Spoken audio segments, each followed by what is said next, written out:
Mark my words, Joe Biden is going to be out of the 2024 presidential race, whether he's ready to admit it or not. Tough talk from James Carville, a veteran of Democratic presidential campaigns, writing in the New York Times this week. Carville, also known as the Ragin' Cajun, is famous for the line, "It's the economy, stupid," which helped Bill Clinton win the 1992 election. He's one of several key Democrats calling for President Biden to stand aside in the US election. They also include House Democrat Adam Smith. And we're going to hear a lot more, I suspect, in the next few days. So can Joe stay in the fight? And if not, what will happen next? Former New York Times editor Jill Abramson joins us to explore the options for a Democratic Party in turmoil and how the press is handling it. We'll also be joined by journalist and broadcaster Stephen Brill for a deep dive into the sludge of fake news online. His new book, The Death of Truth, discusses what went wrong with social media. How did the platforms become awash with conspiracy theories and fake news? And what can be done to fix them? But first, it was Kelvin MacKenzie on Twitter who said that he would be leaving Britain the moment a Starmer administration came in, instead of which, Lionel, I noticed you fled Britain. Was this should we read this as a slight upon the new dawn that is breaking in Britain? No, Alan, this is a departure which took place not on political grounds. I'm actually in Sun Valley, Idaho, attending the great media tech conference in America organized by Allen and Company in Sun Valley. And everybody's here. Is Rupert there? He's supposed to be here. I did not see him last night at the cookout, but Jeff Bezos of Amazon is supposed to be here. Masayoshi Son, who I think I've actually written a biography of Masa, which is coming out in October. The world is on the edge of its seats. Everybody's here, and they're all talking about one thing. Is Joe Biden going to stay in the race or not? Well, we're coming on to that in a minute. Just give us the feeling of if you had to place a bet now, is he going to be in or out? I would not place a bet because I'm not a Tory. I really don't think you can call it, Alan. I know you're going to be disappointed to hear that, but I asked pretty well everybody what they think. You know, Monday it looked really bad. President was on the ropes. A lot of Democrats speaking up publicly. Since then, they've retreated. And he really is like a barnacle. He doesn't want to move. So we'll talk a bit more about that. But there's one other story that you'd be very amused to hear. Several people said to me, the person who is most happy about this huge story covering all the front pages regarding Joe Biden is Will Lewis, because it's not the story about his troubles and the phone hacking campaign, his past off the front pages. So Will lives to fight another day. Yeah, I think so. But Alan, what's caught your eye? Well, two departures. One sad, one depending on your taste. Matthew Paris has written his last column for the Times, which I think is a great sadness. He's consistently an interesting voice. I mean, more than interesting. They're kind of consistently provocative, unpredictable voice, humane voice in British journalism. At the same time, Trevor Kavanagh, who maybe was less benign, the political editor of The Sun, at the age of 81, has decided that he's had enough. But an arrival, we were expecting Thangen Debonair to be the next Secretary of State for Culture, Media and Sport. She lost her seat in Bristol Central to the Greens, instead of which we've got Lisa Nandy. And in terms of the sort of media aspect of her brief, people have been combing back through her past pronouncements, and I would say the omens are good. She's, I think, her mother was a producer on What the Papers Say in Granada TV. Her stepfather was Ray Fitzwalter, a legendary figure in investigative journalism. So she's got journalistic heritage. She's often spoken up for a free press. Yeah, and she also won Andrew Neil's late night show. I did a couple of sessions with her. A good broadcasting performer, I think. Early days, but she did write an article which they've dug up on a proposal which I think is interesting and have written on, which is that you should mutualize the BBC, that every child born into this country should be given a share in the BBC, taking control away from the government and placing it in the hands of the listeners and viewers. Lots of flesh to be put on the bone, but in principle, it sounds like an interesting idea. I noticed that she called for an end to the culture wars, which we'll see how that translates in practice. But a wider point, Alan, I must say that a lot of people, and these are big investors, they're very wealthy people, last night were asking me, who is Keir Starmer? What's the Labour government going to do? They're not socialists, are they, with the capitalists? He isn't a well-known figure. So my wife and I, Victoria, and I did reassure the cream of the American media elite that actually Keir Starmer's made some good first moves, and this is a centrist, centre-left government. I'm not expecting any thanks for that, Alan. Well, they should watch out, because the other thing that Lisa Nandy has said in the past that she's interested in doing is to tax social media companies to fund local democracy reporters in the UK and more investigative reporting. So they may not like her so much when she starts doing that. Now, the other piece of news, Lionel, and you can be our criminologist in deciphering this, a little paragraph saying that my Lord Maurice Saatchi may have entered the race for the Telegraph in company of Lynn Forrester de Rothschild, who's a director of The Economist. That sound plausible to you? And where have we got to with that? I think closing the bids are in a week's time, July the 19th.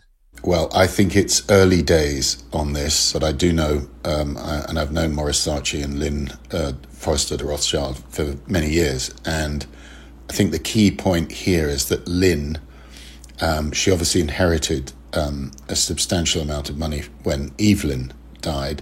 Maurice is very wealthy in his own right, so I think they could access the money.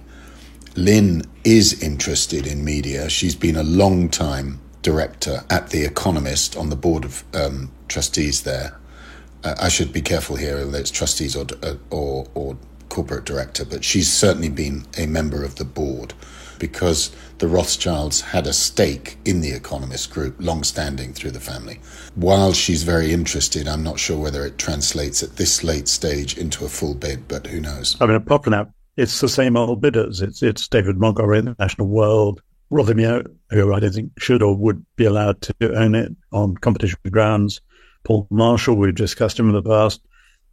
People are still mentioning Murdoch in terms of The Spectator. I don't think that should be allowed. And possibly Redbird themselves, if no one else, if they can get money from a different source. Well, I'm going to pick you up on that, Alan, about why you think Rupert Murdoch is such a poor owner of The Spectator. Would he really interfere? Well, first of all, he owns a huge slug of the British press already, and on competition grounds.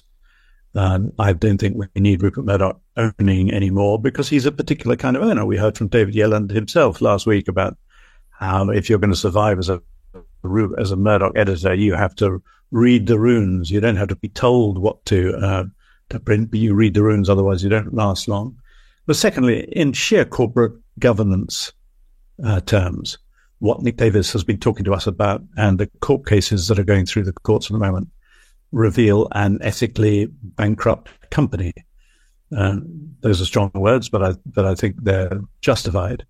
And if this was any other kind of company than a media company and the omerta that sometimes surrounds media companies, there would be no question that a person like Murdoch would be allowed to get their hands on a respected national asset like The Spectator. But you may not agree. Well, I think the corporate espionage that has been revealed and what went on, that is something serious and should be weighed. I was making a narrower, but I think quite important point that I think Rupert, like Murdoch, is interested in The Spectator. He knows it's a quality magazine and it's a sort of trophy asset. And I don't think personally that he would interfere or micromanage the editorial line. But Lana, it's not just corporate espionage. I mean, we just talked about the new Culture, Media and Sport Committee. Here is a company which tried to hack the phones of all the troublesome members of that committee, including the chair. I mean, seriously, this guy should be allowed to own this company. And my second question to you is, can you imagine any editor, future editor of The Spectator under Murdoch, making warm noises about Britain's relationship with Europe? I mean, that's not how it works, is it? Well, no, but The Spectator at the moment is mildly Eurosceptic. And the fact is, you and I know that Keir Starmer has already said that there's no chance of rejoining the EU in our lifetime. That's not the acid test. You take over as editor of any Murdoch paper, and you have a certain number of red lines in your head that Rupert, your owner, is not going to allow you to cross, and you edit accordingly, I think. Yeah, I don't think, certainly the current editor, Fraser Nelson, doesn't operate, I think, under any traffic light system. He does what he wants, and he has a fairly broad church of opinion. That's what makes The Spectator interesting. Well, we will see. I'd love to see your red list of bidders who are not considered fit for ownership. Would you include the Abu Dhabi? I think Zucker himself, if he could get money elsewhere, would be a very interesting owner as a Democrat, because he's not wrapped up in Tory politics. He's used to the American divide between news and comment, and he's clearly a serious journalist. But I can see the problem with the Abu Dhabi money. Well, we'll see what happens with The Spectator. All I know is that Fraser Nelson is determined as best he can to extract a very high price. And in his own mind, he wants to beat the Financial Times sales price back in 2015 to Nikkei, the Japanese, which, by the way, Alan, and I know we're not that competitive together, but we did secure 44 times earnings. Well, the Guard has never been for sale and never will be for sale, so we'll never know.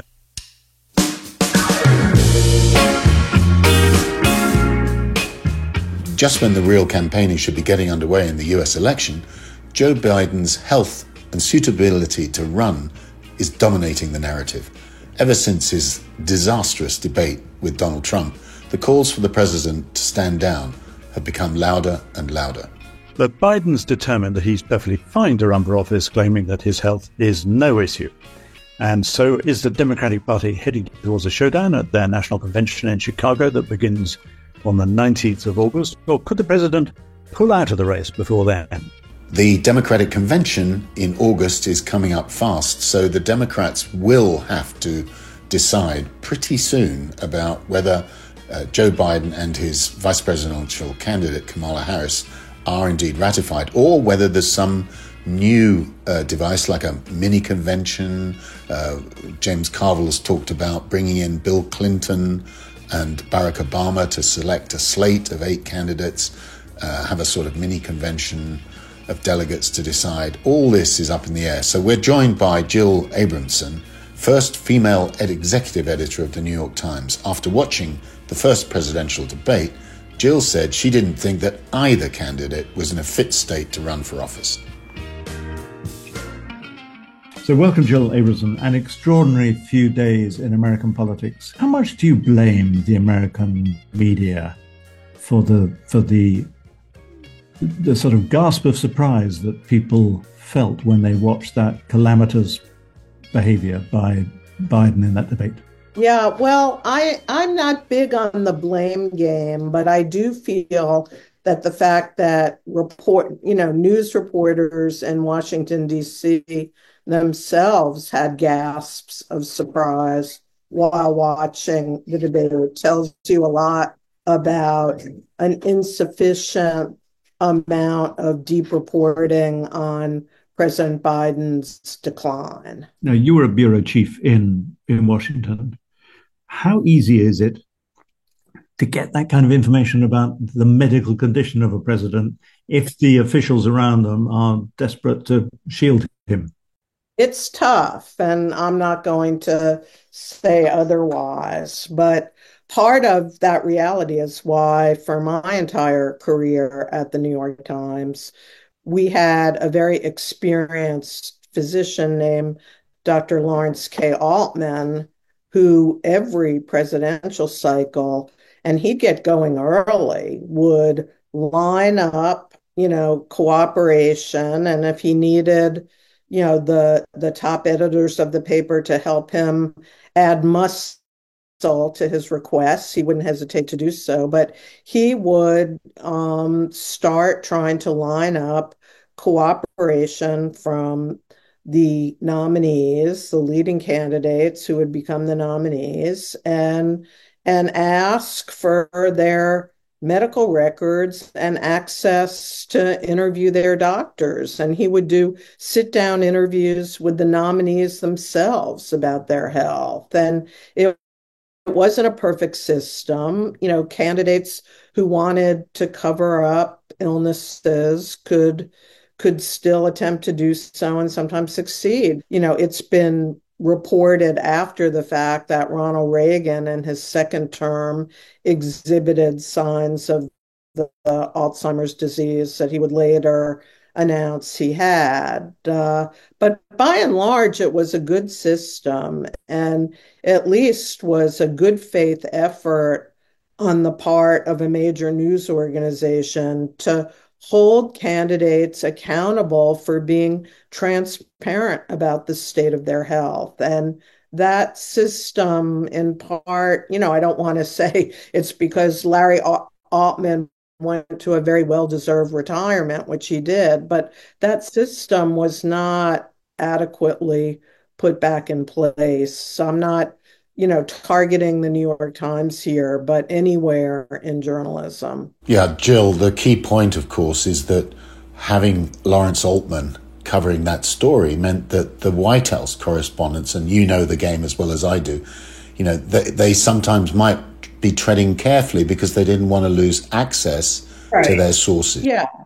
And, that's a common practice at newspapers. I did that hundreds of times at both the Wall Street Journal and the New York Times. Is the defense also not that the White House was extremely adept at covering up the president's physical frailty? I don't want to describe it as adept because I think it was offensive. I think they all but threatened White House reporters who were making inquiries about the president's health, his obvious decline in recent months, and the like. They not only put up a smoke screen, they mounted a fierce counteroffensive that all but threatened to cut off any reporter who was going to publish anything about this. This is an extraordinary election in many terms, and there's a sense amongst those on the liberal left that something existential is at stake here. Does that affect reporters? Do they think, I don't want to delve too much into this guy's candidate because the alternative is so much worse? Reporters now face something that I did not in my career, and I gather it's painful and horrible, which is the social media onslaught, much of it fueled by ideologues and partisans, which greets any story that is perceived as helping the political enemy. And in this case, any story about Biden's decline would be met with a big social media attack from Democrats who accuse the reporters writing such stories of helping Donald Trump and being out to help elect someone who was bent on destroying democracy. So social media attack is a factor, and then a more high-minded reason, which is reporters somewhere in their own consciences, worrying that doing these stories would indeed help elect someone who was bent on destroying the pillars of democracy. And Jill, wearing your old hat, what would you tell the young reporter when he makes those points to you? For the social media attack, all I would say is what I always said to reporters: we'll have your back. The New York Times has your back, and the New York Times is still a powerful institution in American society, number one. And number two is just, it sounds corny and old-fashioned, but the New York Times has always reported the news without fear or favor. And like let that be your guide again in covering the story about President Biden. There are different ways of telling the story, and obviously there's the text, there's the deeply reported version, the kind of stories that you and I were writing. And then, obviously, suddenly you've got a text plus, if you like, dimension, where a news organization like the Times, like the Washington Post, could produce a very effective video. But if you used snippets, portraits of the president stumbling, and put it all into one go, I mean, that would be incendiary. Yeah, and those videos appeared all over social media and on Fox News for, months before the debate, and the problem with those is obviously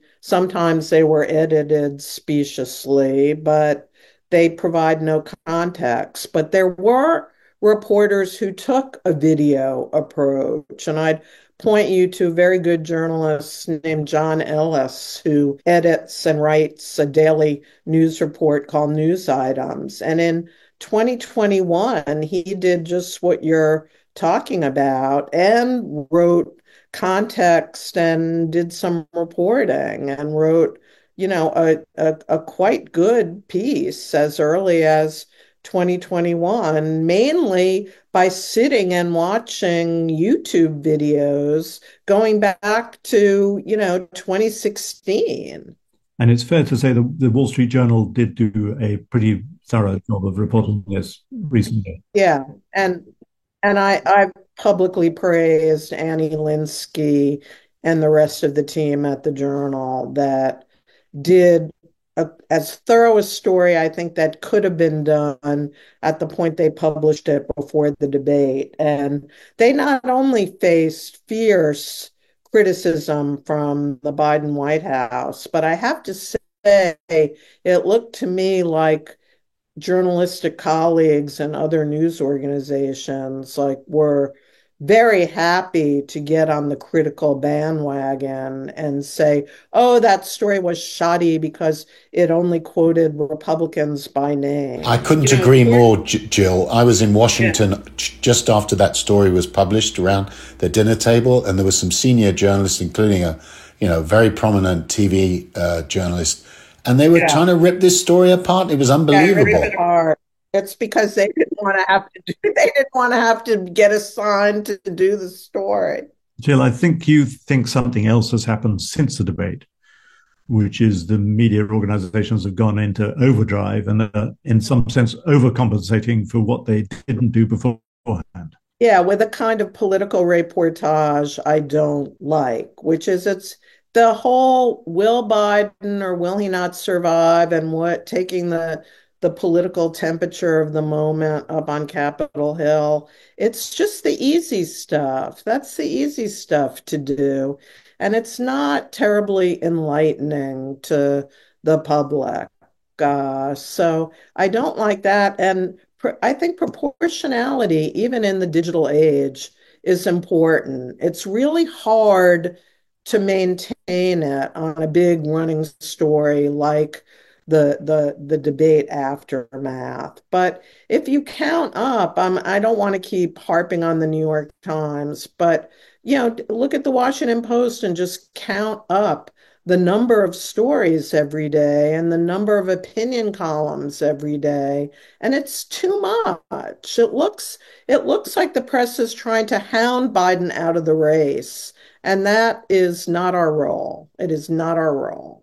Are there echoes here of 2015 and the Hillary Clinton leaked letters where, in retrospect, everyone said, oh, we went overboard, but at the time, nobody could resist it? Yeah. We're talking a lot about the New York Times, and of course, that's my primary association. But it's a difficult balance, isn't it? Because in a way, it's the only story in town now. And it's the only story in town, but there's also a commercial motive, Alan. And you and I, in our books, both wrote about this, that the digital revolution and the enormous vacuum that is the internet, crying out for new material, like not to say every hour is even an understatement now. The news cycle moves so quickly. is that appetite for new stories, like generates that imbalance. It just does. And I don't instantly have a solution to that. It makes it really hard to keep a sense of proportion. But where's the deep coverage of Donald Trump? Not just of his health, but it's as if radio silence on Trump descended at the very point the huge wave of coverage of Biden's debate performance rose. I'm glad that seems to be recalibrating right now, but just because the Biden story is dominant, you can't let up on the Trump story. I believe in editors. I believe in Lionel Barber and Alan Rusbridger. I truly do. And I don't want to just cast the judgment about which news stories are important and get highlighted to a popularity contest. For what it's worth, I stopped the 10 top stories appearing at the top of the page. I said, I want to know which stories are being read at what length, not just the clicks. Jill, thank you so much. Thank you, Jill. This is Media Confidential from Prospect Magazine, and after the break, we'll be talking to Stephen Brill, author of The Death of Truth. We'll be right back.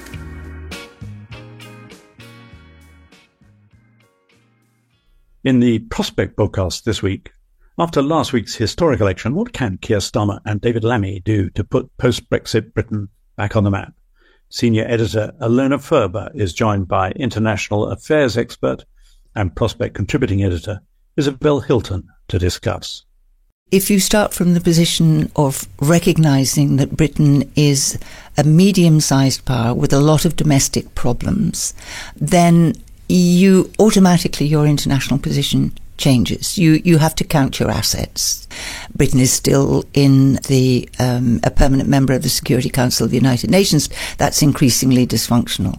The whole rule-based order is dysfunctional. Now, it seems to me that medium powers such as the UK, who are going to be increasingly caught between the rivalries of big powers, US and China, need to make alliances with other medium powers, because medium and small countries need the rules-based order. That is their protection. Otherwise, they simply get trampled. And it is not unimaginable that if Britain were to feel that it needed to cling to the United States, as it has before, this very close alliance, and we have a Trump presidency, and that becomes very unpredictable, Britain could be dragged into situations which are really not to Britain's advantage. So follow Prospect Podcasts wherever you get your podcasts. If you enjoy listening to Media Confidential, perhaps you'd consider sponsoring Media Confidential. As we're about to hear from Steve Brill, there has never been a more important time for trusted media in an age of machines and of domination by the four big tech companies. Prospect is a comparative minnow, but what we do is rigorously check our journalism, to fact check it, and to try and maintain an independent path in a world that's increasingly polarized. So if you think that's valuable, we treasure you as listeners, but perhaps you'd like to sponsor an episode, because that would enable us to continue our work of explaining, of lucidly analysing and contextualising information, and also our work of investigation. So if that appeals, get in touch with Wendy Miller, who is our fabulous sponsorship person, and you can contact her on Media Confidential, that's all one word, at Prospect Magazine, also all one word, .co.uk. And do it quickly before others beat you to it. Welcome back to Media Confidential. Steve Brill has written a new book, Death of Truth. Its full title is How Social Media and the Internet Gave Snake Oil Salesmen and Demagogues the Weapons They Needed to Destroy Trust and Polarize the World, and What We Can Do. What's at stake cannot be underestimated. Steve says, when the public loses trust in institutions that have traditionally been sources of information, the foundation of a democratic society is at risk. Well, we're delighted to be joined by Steve, an American lawyer, journalist, and entrepreneur. He founded the monthly magazine The American Lawyer, and cable channel Court TV. He's a best-selling author, the latest being The Death of Truth. Steve, that's quite a title. Can you actually justify it? Yeah, I think I can. And I think I spend about 300 pages justifying it and justifying what may be our mutual frustration that the country, Western democracies, civil societies, no longer at least organize or unite around a basic set of shared beliefs and shared facts and shared trust that most of the institutions we care about, try to work most of the time. And the book is based on the notion that that nobody, believes in any facts. Everybody just has an opinion. The opening scene of the book, the opening page, recounts a meeting that my wife and I went to. It was a parents' day, visiting day for our then third grade daughter at school. And we're all standing in the back of the room, and the teacher asks one of the kids, luckily not my daughter, how much is 6 times 7? And the kid answers, it's 41. And the teacher says, I disagree. Well, you don't disagree over 6 times 7.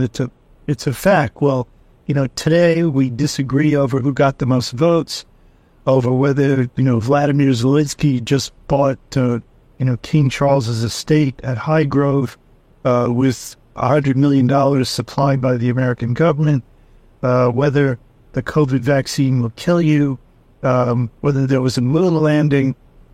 That's the state we're in. So, yeah, I think I can justify the title of the book, although if I had been more exact, I might have said, the comatose state of the truth, on the notion that it can be revived, because I spend a fair amount of time talking about how we might get back to where we once were. And we'll get to that. But you do identify the hyperscalers, these huge big data companies, the Googles, the Metas, once Facebook, as having a central role in bringing us to the dire position that we are. Can you talk a bit about that? Sure.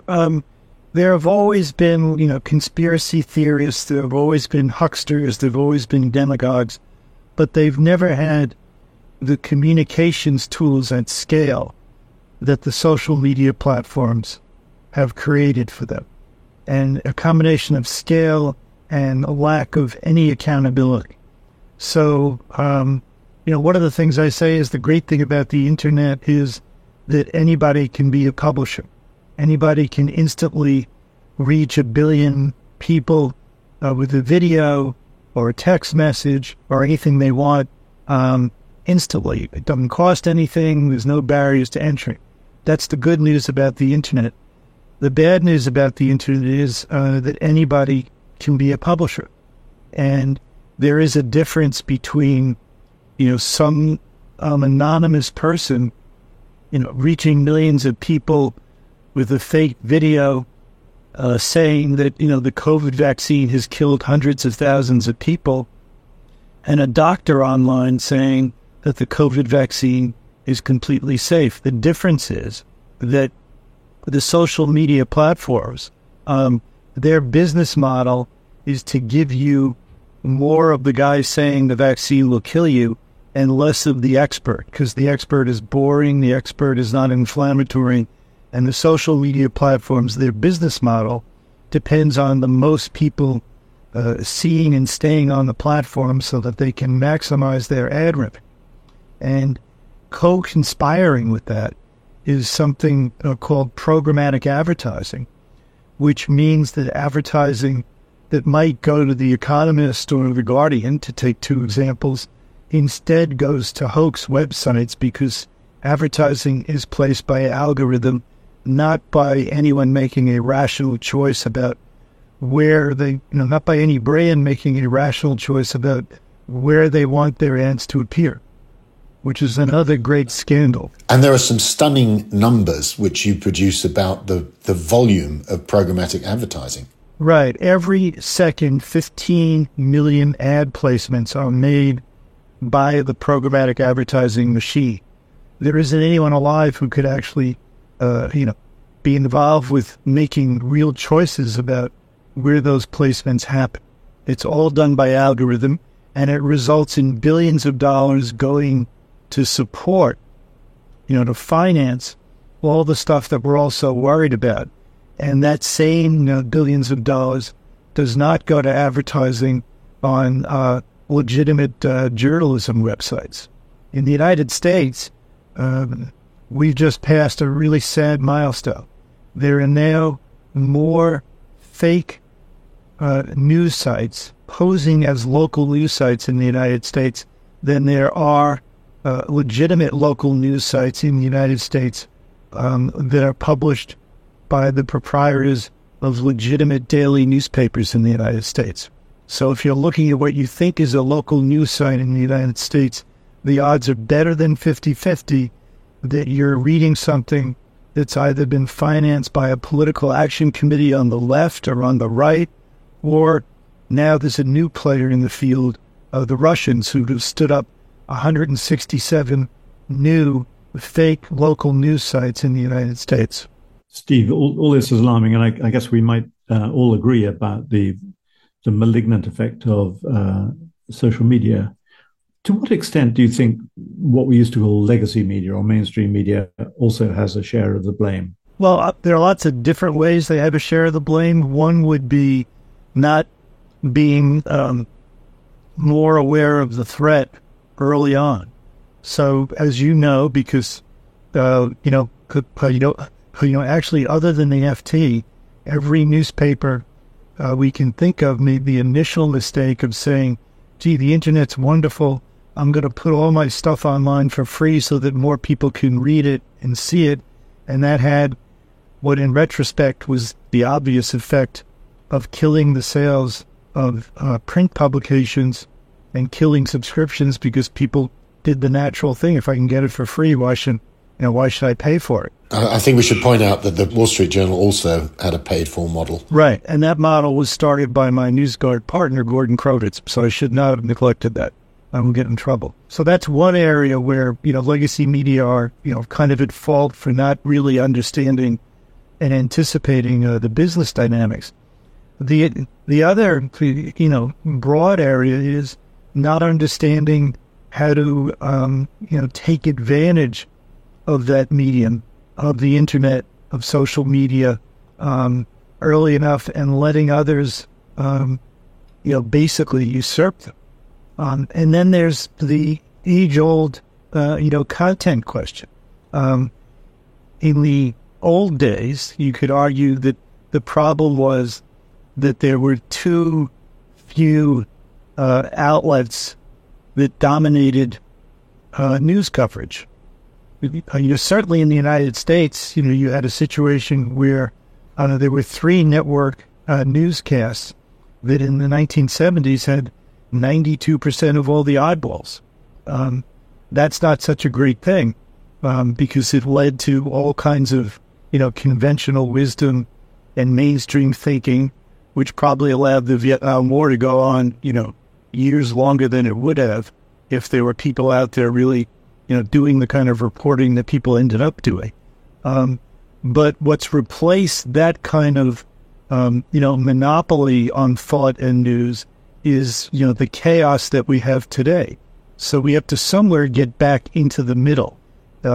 We have to, acknowledge and create the economic environment for the idea that, that journalists actually are people who should be listened to more than someone who is anonymous and is posting something on a platform and saying that, 200,000 people died from the COVID vaccine in the United States, which is, nonsense. Steve, you've got a number of recommendations in your book, including media literacy programs, ban on anonymity of posting, making it easier to sue the tech companies. You also suggest a subtle position on Section 230, the notorious or infamous American Act that really has granted immunity to the tech companies for the content they're publishing. And rather than repealing it or banning it, you've suggested a couple of modest tweaks. Can you just tell listeners what they are? Well, the major, the sort of legal underpinning or logical underpinning of the notion of immunity under Section 230, which is, which was a 3-paragraph amendment to a multi-hundred-page telecommunications bill passed in 1996 before there were any social media companies. The underpinning of it was that the social media companies are not, publishers. That holding them responsible for what is said on their platform is the equivalent of holding the telephone company responsible for, what I say to you during the telephone conversation. There's no editing going on. Well, that's been proven to be false because the editing going on is the algorithm that, that sends selected material to me based on my interests and based on the social media's business model to keep me on by sending me into my corner and giving me stuff that is going to inflame me and keep me reading. So the algorithm is an editorial process, I think. So you could tweak Section 230 by saying, yes, you have that immunity, just the way, a postman does from carrying a letter that says something harmful. You have that immunity as long as you're not doing anything to interfere with how the content is presented. But while I have you guys on, I want to ask you a question. I mean, we have Section 230 in the United States. That's our excuse. What's your excuse? You don't have Section 230. We don't. And the last government grappled for about 4 years to try and produce something that would make sense of all of this. And I think it's fair to say it wasn't a terrific piece of legislation. You uncharacteristically are understating it. It is a useless piece of legislation. I was being British. And it brings to mind, one of the things I say in the book, which is America's 2 greatest exports to the UK and Europe are A, the social media companies, and B, now, high stakes, high dollar lobbying, which is what happened. The online harvest bill was announced, with great fanfare. Someone even working for me at News Corp was lured away, to Ofcom because this was going to be the great revolution. We were finally going to put, Facebook and Twitter and YouTube in their place, and London was going to show Washington how to do it, and nothing happened. I think the truth is that Brussels has done a better job than London. The Digital Services Act in Brussels is a better piece of legislation. It is. It is slightly better. The proof is still in how they enforce it, but it's certainly better. So, Steve, if you were setting up a new media group, how would you go about establishing a brand which was consistent with a degree of trust, but which was also commercially successful? Or is it the case that actually it's almost impossible? You need to have some other form of funding or a sugar daddy if you want to stay in the truth business? I don't think that's the case. You ran a newspaper, that proves it, to which you're going to say, well, that was the FT. Those are people who pay for it as a business expense. But, the fact is that what we're seeing today, you can see it with people making voluntary contributions to The Guardian. They've been able to, communicate effectively to their audience that journalism costs money. And there are instances of local news startups, which I believe in the United States can and should subsist without being nonprofits by making the case for people to people that they should pay.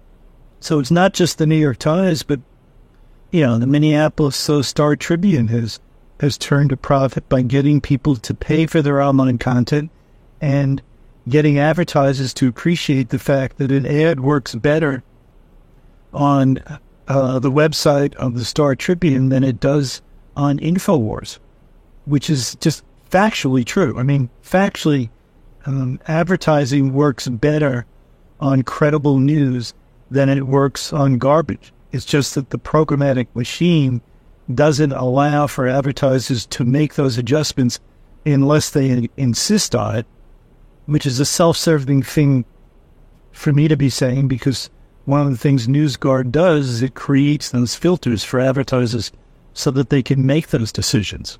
Steve, would you be anxious if Google effectively tried to do what you're doing?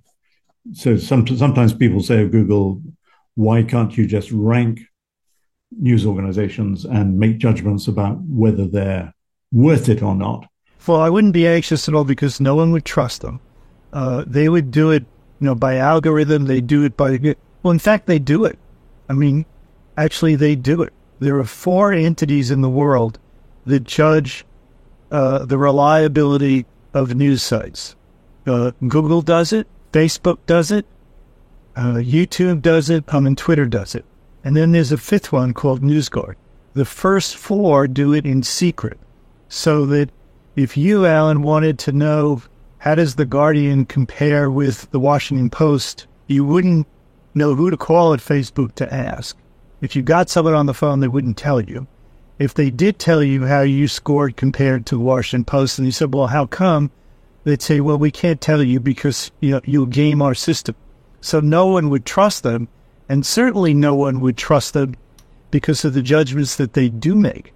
One of the scenes I have in the book is the only time that YouTube ever opined on the reliability and legitimacy of news sites was when the head of content at YouTube was on RT, the Russian propaganda site, and he commended them for getting their billionth view on YouTube, whereupon he said, and the reason you attract that audience is that everybody knows that you're real, that you're legitimate, you're not just a bunch of propaganda. I'm not making that up. That's what he said. So that's the only time any of the tech companies has ever actually openly opined on the reliability. So I would love it if Google listed how it ranks things, because you'd get a computerized list that would look like a chatbot. It would probably list organizations that don't exist. It would have InfoWars rated higher than the Wall Street Journal. I mean, God knows what it would look like. I couldn't access your rankings, but I know the New York Times recently fell a bit from grace from its 100% ranking to something a little less than 100%. How does the FT score now? The FT is still 100%. I suppose Prospect is too small to be well, measured. Actually, I should look. I don't know if we've rated it or not, but we certainly should, and we will.